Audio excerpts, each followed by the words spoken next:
Good morning, students. Today we are going to start our next chapter that talks about climate zones of the earth. Weather is defined as the condition of air, temperature, air pressure, wind, humidity, rainfall of the place at a given time. Weather changes from day to day. It is atmospheric condition of a place. किसी particular जगह पे air का condition कैसा है, temperature कैसा है, वहाँ पे हवा का दबाव कैसा है, विंड कैसी है, ह्यूमिडिटी कैसी है, रेनफॉल कैसा है, ये सारी कंडीशंस वहाँ के वेदर के बारे में बताते हैं. वेदर हर दिन चेंज होते रहता है. The climate of a place is the average weather condition over a long period of time.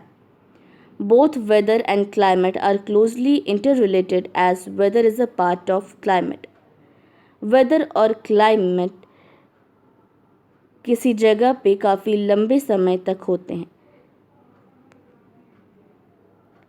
ये दोनों आपस में interrelated होते हैं.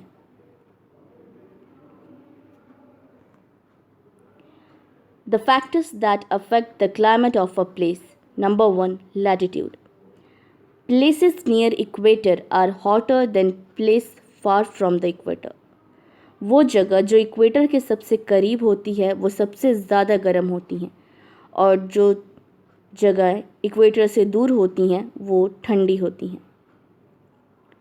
Places located near the equator receives direct sun rays falling vertically over the equator. वो जगह जो equator के जस्ट पास होती हैं वहाँ सन की रेज, सूरज की किरणें डायरेक्टली इक्वेटर पे पड़ती हैं, जिस कारण से इक्वेटर के आसपास का एरिया काफ़ी गर्म रहता है. Altitude. Altitude is the height of a place above the sea level. The higher we go the cooler it became. जितना हम लोग ऊपर जाएंगे उतना ही ठंड और बढ़ती जाएगी. So the place located at the high altitude are cooler than the place located at lower altitude. इसलिए हम लोग वो जगहें जो हाई एल्टीट्यूड पे होती हैं वो काफ़ी ठंडी होती हैं और जो जगहें लोअर एल्टीट्यूड पे होती हैं वो थोड़ी कम ठंडी होती हैं. Factors that affect the climate. Number 1. Distance from the sea. Places near the sea are neither hot nor cold. वो जगह जो समुद्र के किनारे होती हैं ना तो वो ज़्यादा ठंडी होती हैं और ना ही गर्म.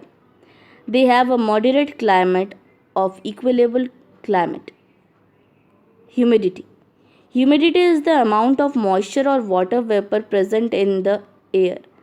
Humidity वाटर वेपर का वो पार्ट होता है जो एयर में प्रेजेंट रहता है. The humidity of a place depends on its distance from the sea and direction of the wind. किसी जगह की ह्यूमिडिटी समुद्र से उसकी दूरी और विंड के डायरेक्शन पर डिपेंड करती है. Torrid and temperate zone. Torrid zone.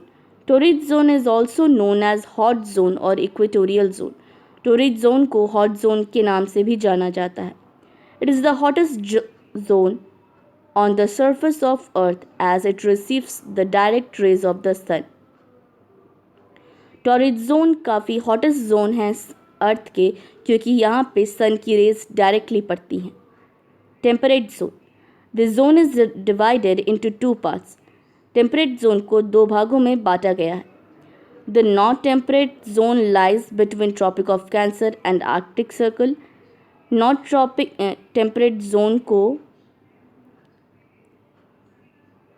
Tropic of Cancer और आर्कटिक सर्कल के बीच में रखा गया है, जबकि the south temperate zone lies between tropic of Capricorn and the Antarctic circle.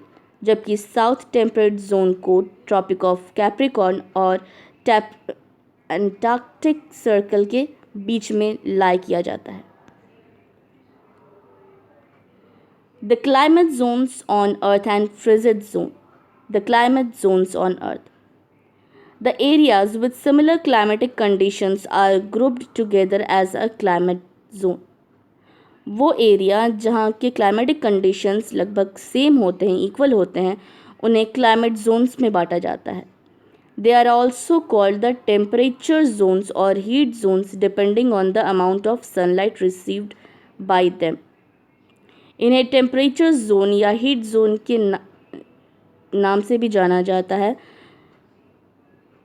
ये वहाँ पे पड़ने वाली सन की लाइट पर डिपेंड करता है। Frigid zone. The frigid zone is also divided into two parts. Frigid zone को भी टू पार्ट्स में डिवाइड किया गया है, the north frigid zone and the south frigid zone.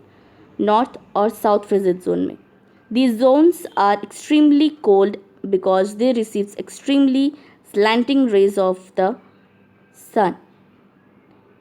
In zones में काफ़ी ज़्यादा ठंडी होती है क्योंकि यहाँ पे सूर्य की किरणें ना के बराबर पड़ती हैं।